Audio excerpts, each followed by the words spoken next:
Ai, kia ora noi tiwi nau mai hara mai koutou ki tēnei hōtako nā parakuhi rungi tēnei raurarangi tuatahi o Aotearoa tingo tēnei raurarangi nā Turanga FM. I tēnei wā, wa tai mai te wā mō ngā pitu kōrero mai a ngā taku o te wā mai a Jase, te whiwirangi mai te GC, rau kua hau, te Wiz mai te EC. Let's cross over to the Gold Coast and say good morning to our mate Jase. Kia ora bro. Atamari e te prata, kei te pēhea. Oh, kei te pai, me koe? Kei te pai hoki. Oh, ka pai, my bro. You're looking pretty sharp there. Yeah, pretty sharp. I like the top you got on. Is that the Tigers? It's the Southport Tigers, just a local rugby league club I played for back in the day as a young 35-year-old, 37-year-old or something.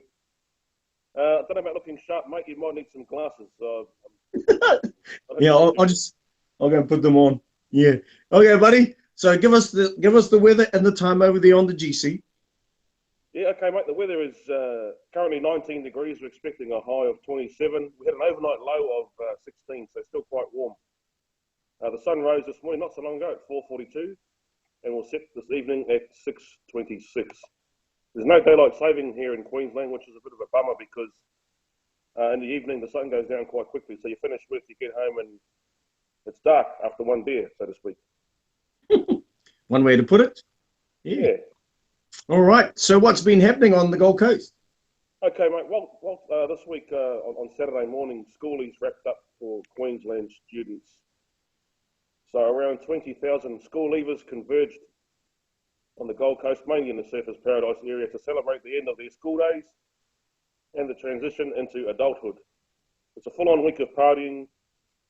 Typically, they get rooms and resorts in Surfers Paradise and live it up for a week, and quite often it's their first time away without their family, or particularly without their parents. Unfortunately, in the past, there has been some deaths where some of these schoolies think it's pretty cool to jump from balcony to balcony, across rooms, or even down levels. And unfortunately, they haven't quite made the step. So this year's been pretty good. My two have both been through the process, and fortunately, they got through unscathed. My daughter, when it was her year, decided to come home every night. Whereas my boy ripped it up with 6 of his mates in their room, and by all accounts, had a great time. I suppose it all comes down to upbringing too, as well. Well, you'd like to think so. So my son and his mates said they were, pretty well behaved. So, apparently, the guys next door from one of the private schools trashed their room and got booted out by the Tuesday. Upbringing, all that sort of stuff. Parental advice and experience, and it's just like I say, it's a big thing for these kids. And could you imagine doing that at 18 years of age after school? Well, you probably left school when you were 20, but could you imagine coming to the Gold Coast with your schoolmates and living it up for a week in an apartment, mate? They're crazy. Yeah, unfortunately, when you live in Ruatoria, it was like school and then home and then chores, and then that's about it, really. Get out and get a job. Yeah. I think our good night out was, I don't know, maybe just to the park or something like that. All right, what else have you got? Waitangi Day, the date is obviously the 6th of February. Unfortunately, over here it's not a public holiday, so we have to celebrate it either the weekend before or the weekend after. So next year's Waitangi Day celebrations here on the Gold Coast will be on Saturday, February the 4th at the Broadwater Parklands, just in Southport. It's an alcohol-free event. There's free entry, but due to the location of the parking is not free. However, if you're a smart Māori boy like me, you go across the road and park at the Australia Fair Shopping Centre, which is free for 4 hours. Once your 3 hours and 50 minutes is up, you drive out and drive back in again. So you park. You got the Ngati price thing in you, my bro. That's what it is. Yeah. Drive out, drive in. It's quite a good day as usual. You've got the stalls, kapahaka, and the kai. Obviously, that's one of the big attractions. But it's just a day of togetherness for New Zealanders living over here. It's more of a celebration rather than some people see it back home, I guess, as a chance to vent their spleen, so to speak. But by and large, here it's a pretty good day. People get together and hang out and do all that sort of stuff. So yeah, good day. And a free. All right, and I suppose it's like that with Gizzy Day. Yep, Gizzy Days run totally independent of this one. This Waitangi Day is run by a group of lads called Tama o Te Ao, Brothers of the World. They've been doing Waitangi Day now for, probably 7 or 8 years, maybe a little bit more. Like I said, awesome day out. Pretty good vibe about the place, some good music, some good kai, and a really good family day, hence it being alcohol-free. So, yeah, well run.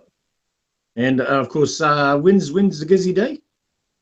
Was it that's maybe? March the 19th. You're trying to catch me on the hop. March 19th next year up at Kingston, which is a suburb of Logan, just out of Brisbane. So pretty central to both Brisbane and the Gold Coast. So 19th of March. Oh, okay. So big ups to Willie James. He does he does a lot for this, eh? Gizzy Day. Yeah. Look, a lot of planning goes into. I think he sort of starts planning next year's one once this one wraps up. So it's at least a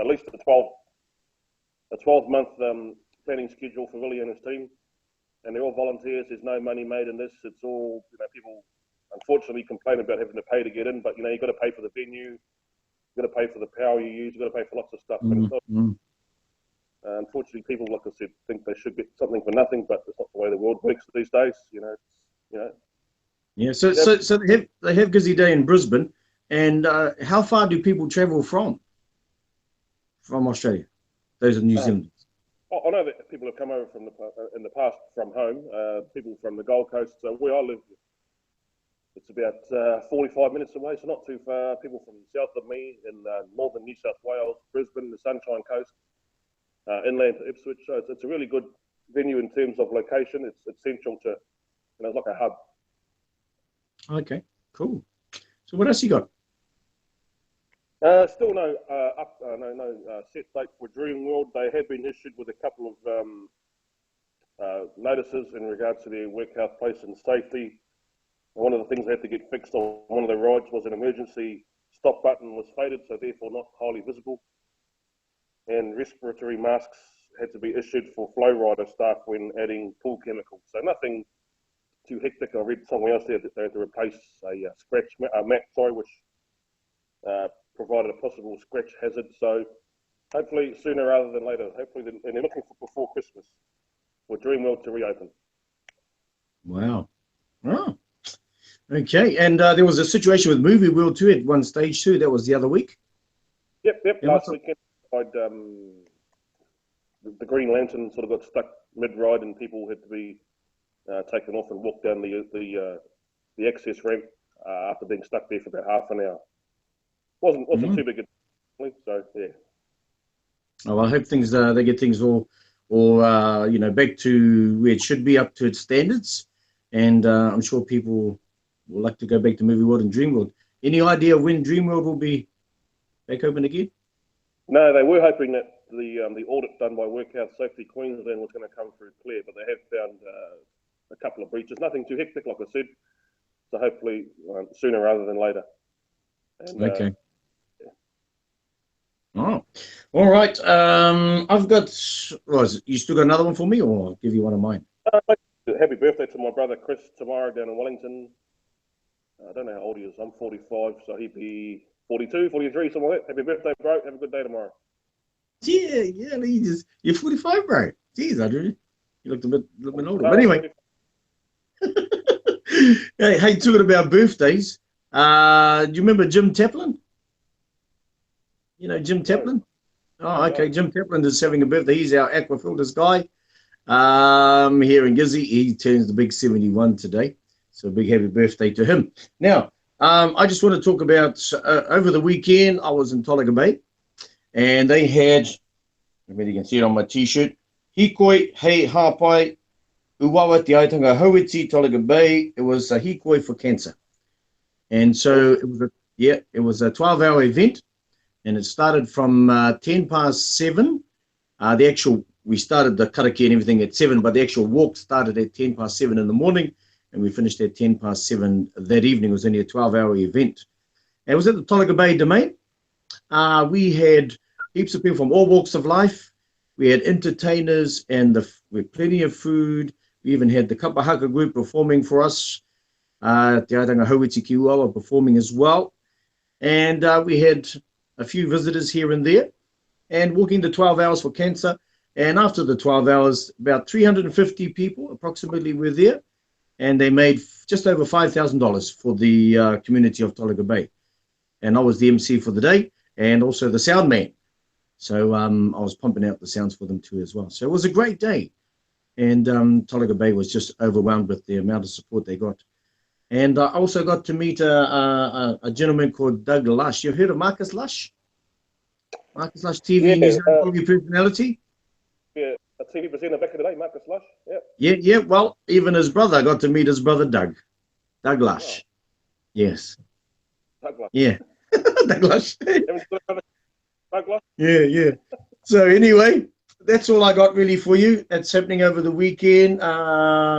Nothing else that I know that's coming up or in the next week or so. What else is coming up for you maybe in the next week? Is it still shaking about over there? I see different reports on Facebook and other media outlets. Oh, yeah, we're getting, like, some parts of Aotearoa getting little shakes here and there, but not as big. So, but mainly down in the South Island, Kaikoura and all that sort of stuff, still getting a few aftershocks. Yeah. Yeah, that's terrible. Hopefully it sorts itself out and people can get on with living their life without having to sleep with one eye open. Yeah. And lastly, I've got a Good Samaritan story. Now, this is a Good Samaritan story. Was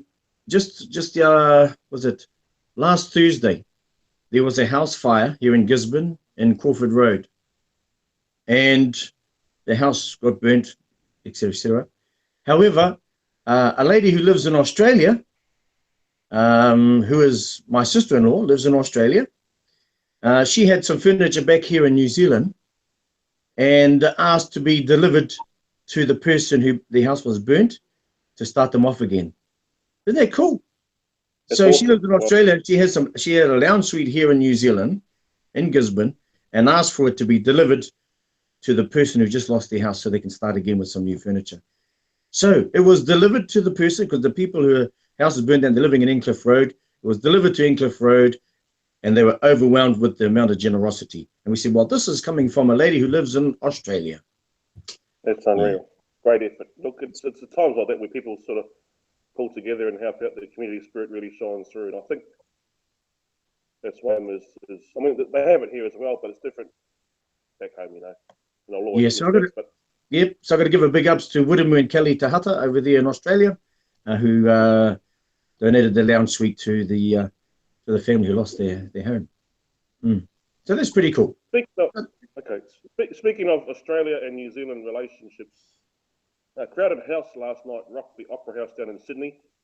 They put on a concert, an outdoor show. It was packed with people out on the boats in front of the Opera House. Blah, blah, blah. Great show it was the 20-year anniversary of the last time they played together before they broke up back in 1996. You a fan of Crowded House, Walt? Oh, man, Crowded House. Yeah, cool, man. They're old school, eh? They're old school group. You know, I think my favorite song would have to be Better Be Home Soon, maybe. Don't Dream It's Over. Yeah, Don't Dream It's Over. Better Be Home Soon. Weather With You. Yes. 4 Seasons in One Day. That's it. World Where We Live. They were only active for 9 years, so they came out in 1987. I was at Te Aute College back then with that song, Don't Dream It's Over. That was their big first hit. Something So Strong followed that one up. And then they broke up in 1996 and went their own way. Unfortunately, the original drummer, Paul Hester, passed away in between then and now. But they got together last night for a massive show. And it always brings the argument, were they a Kiwi band or an Australian band? What's your thoughts, mate? Oh, no question about it, mate. Kiwi band. Kiwi band. Yeah. Yes, no, Kiwi band. All right, that's a good way to end the show. And any last kōrero before we go? No, that's it? No, I think I'm done. Done and dusted? I'm going to hit the shower and get out there. Okay, mate. Well, you have a good week, Jason. We'll catch up with you next Monday. You too, mate. Okay, buddy. See you, mate. All right. There we go. Catching up with Jase T from the GC on our EC to the GC Coast to Coast kōrero right here on Turanga FM.